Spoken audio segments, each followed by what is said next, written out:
Welcome to the Trent England Show. Thanks for joining me this Tuesday, March 13th, during the Oklahoma legislative session. And in the face of an impending teacher strike, no, it's not that. I'm going to explain why. I alluded to this yesterday, but I'm going to unpack this a little bit more today, because after yesterday's show, it struck me just how important this point is.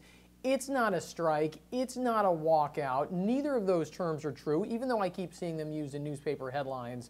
That is not what's going on. But first of all, congratulations to Oklahoma State Senator Greg Treat. He was unanimously elected to be the next leader of the Senate, President Pro Tem of the Senate. He will officially hold that position starting next year in the next session of the legislature. But he won that position yesterday, so we wanted to give him a congratulations. And I just wanted to remind you, we put this up. I put this up in a blog post. It was already up with the media statement at the Oklahoma Council of Public Affairs website.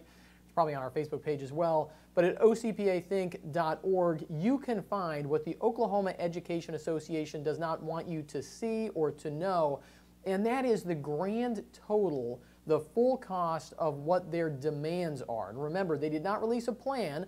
I've heard people saying, well, the OEA planned this and the OEA planned. They didn't release a plan. There's no revenue in there. There are no details, and the spreadsheet that they put out does not even provide totals. We had to do that at OCPA. I put all this together, and you can look at this. As I said, I just put it up in a blog post along with some of the cost of living adjusted teacher salary data that I talked about yesterday. It's all up at ocpathink.org. But look, what they're asking for, the total value of their 3-year plan is $3.3 billion. That's the 3-year cost, right? So instantly we know the average cost of this is $1.1 billion a year. It ramps up. It would start with $812 million in the next fiscal year that starts this July. And then it would bump up to $1.13 billion in the next fiscal year, and then a permanent recurring cost by year 3 of $1.4 billion. That's a lot of moolah, no matter how you slice it. And that is probably why even Governor Mary Fallin is out there saying, hold on, teachers need to be realistic. But we'll get to that in just a minute.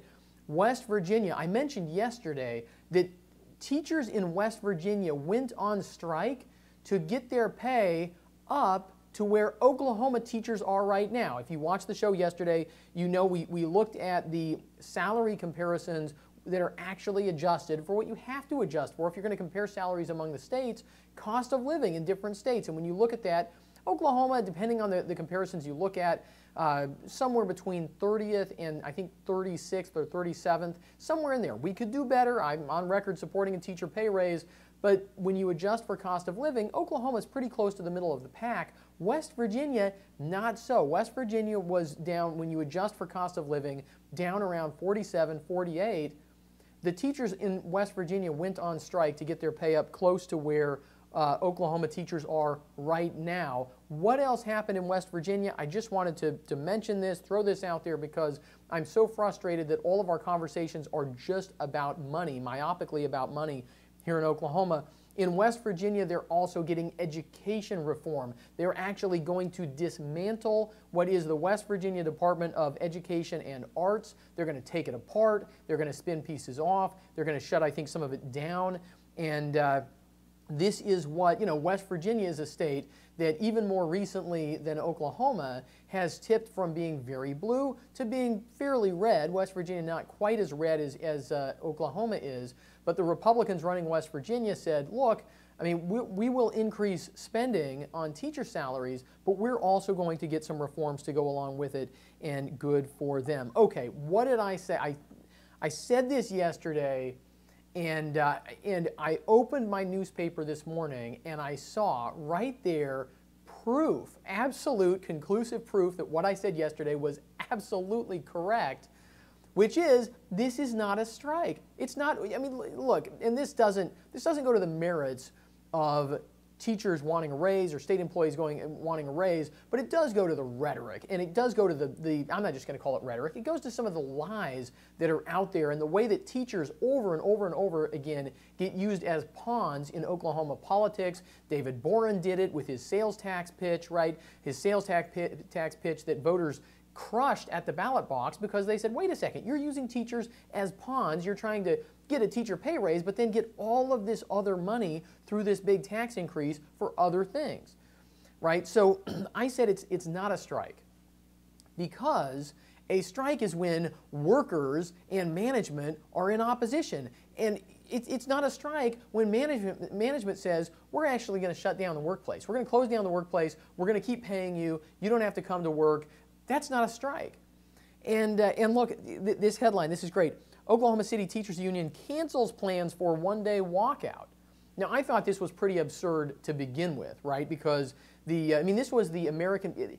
This is going to seem a little in the weeds, but it's kind of interesting. The American Federation of Teachers is a teachers union that's smaller than the National Education Association. Those are the big teachers unions, the AFT and the NEA. Nationally, those are the big groups. They're both radically left-wing organizations, political organizations based in Washington, D.C.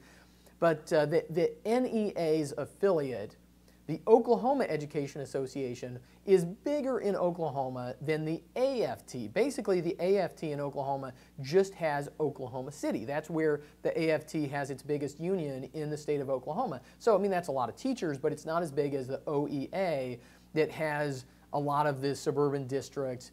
And, a lot of districts in Oklahoma aren't unionized at all. But this is union politics in Oklahoma. So the OEA said, we're going to strike on April 2nd. And the AFT said, well, we're going to strike for one day before that just to prove that we're another teachers union and we can do what we want.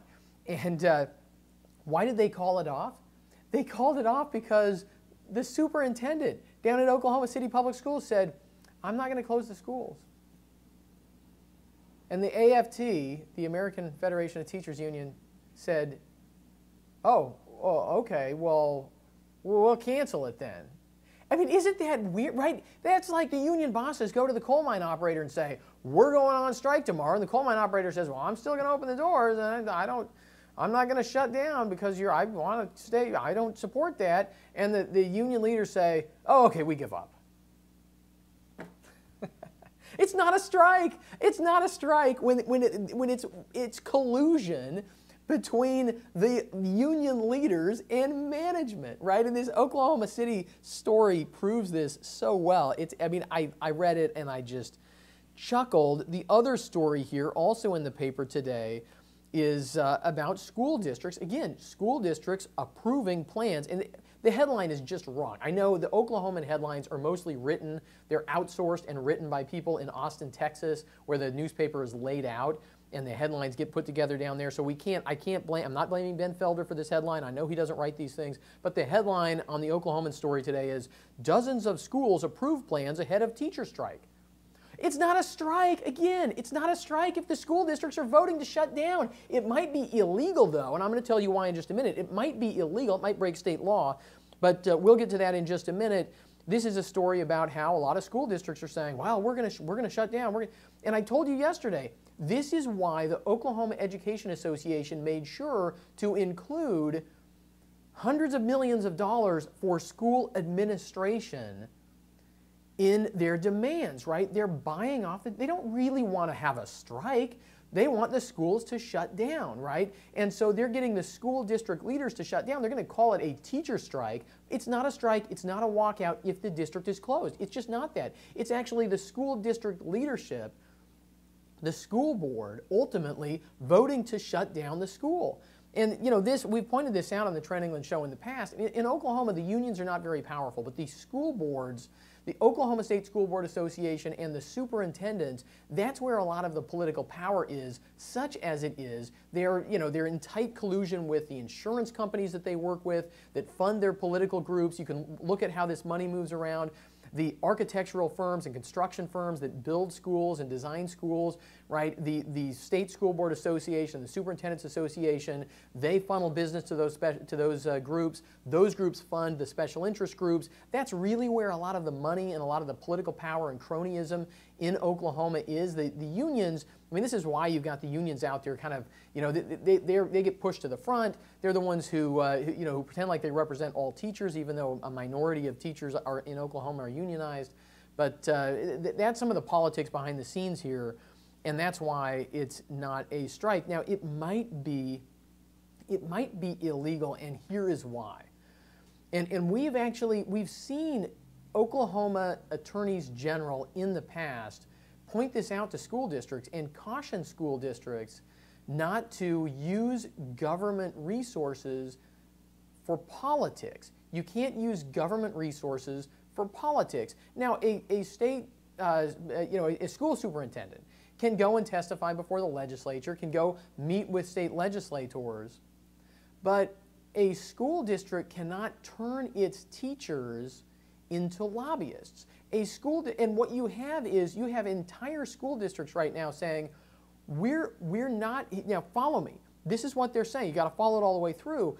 We're going to shut down. We're going to close our doors to kids. We're going to do no educating.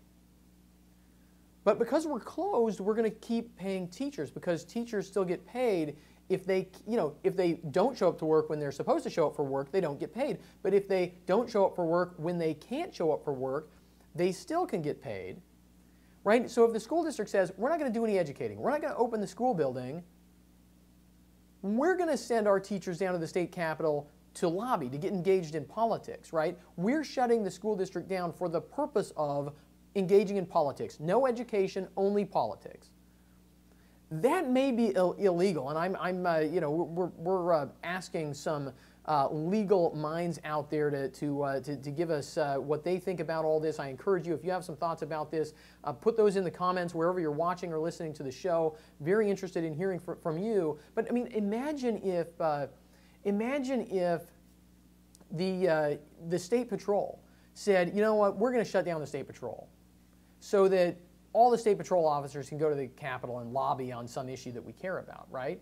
I mean, they're taking your tax dollars, my tax dollars, they're taking our tax dollars, they're not doing the service that we're paying them to provide, and instead, at the management level, they're trying to turn their entire workforce into a force of lobbyists, right? That is not the way it's supposed to work, and as I say, that is arguably illegal.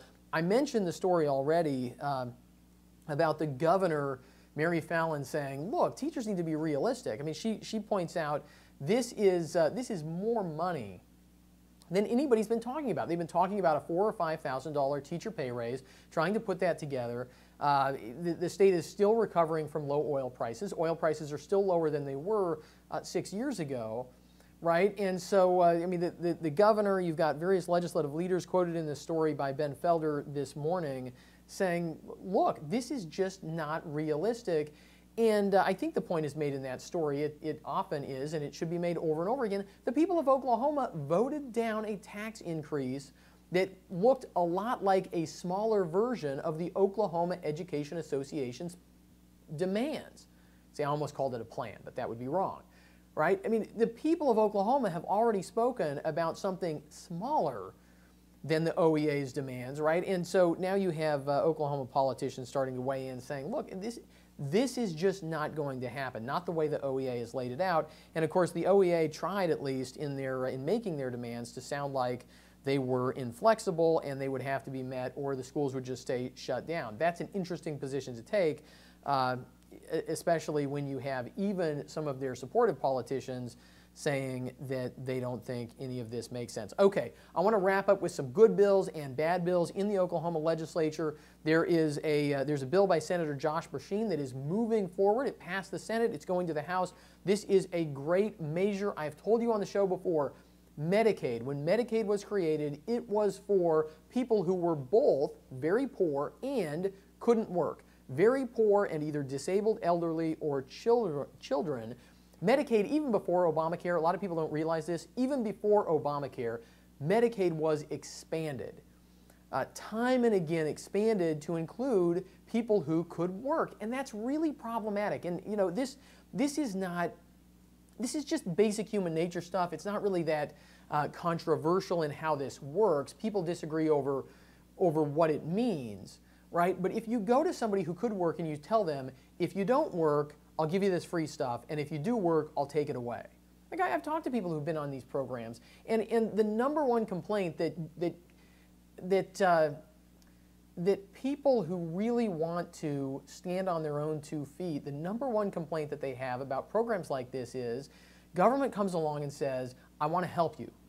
I'm from government and I'm here to help. Here's some free stuff. You're down on your luck. Here's some free stuff. And then these folks go out and they're scraping and trying to put together whatever work they can get so that they can get back on their feet. And just as that starts to happen, the government says, oh yeah, by the way, we're taking this stuff away. Right? And look, this is a problem that should be addressed. It's very hard to address because of the state and federal partnership nature of a lot of these unconstitutional programs. Makes it very hard to make fundamental changes. We've seen that through Obamacare. We see that in Medicaid debates all the time. But the problem with opening up Medicaid to people who are able-bodied, working-age adults is it creates a powerful incentive not to work. And sometimes it works out like this, right? You have somebody who is working and they have something happens medically, and they could pay for it. I mean, frankly, they could go to a doctor and say and get put on a payment plan or get some of it written off. The federal government tries to make some of that illegal for doctors to do, but you can still usually find a way to do that. But they know, look, I can have zero copays. Right? If I just quit my job. If I make myself indigent, I can get on Medicaid, right?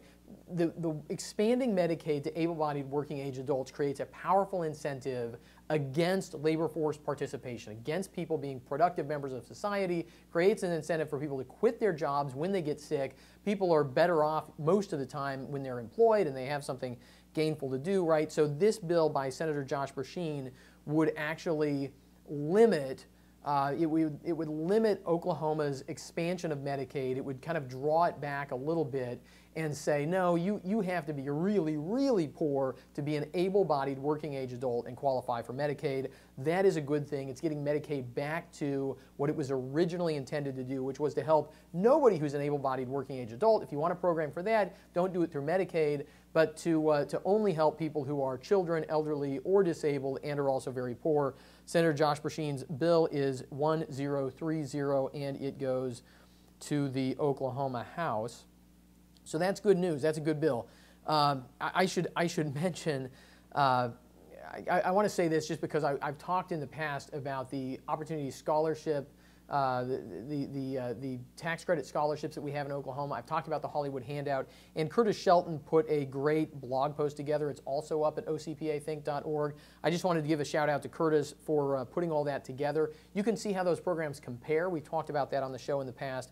That is something that the legislature should be addressing, but they are not getting around to it quite yet. But I'm hopeful it's going to be a part of the budget. When they write the budget, they should zero out the film tax credits, zero out the Hollywood handout. It gets basically no return for the state of Oklahoma by subsidizing people who are either hobby filmmakers or Hollywood millionaires. Either way, it's a loser, and Curtis kind of sketches out some of that. And so I've got the good bill, Senator Josh Brashear's Medicaid bill, and I've got the stuff that is going undone so far, but you can find out about it at ocpathink.org.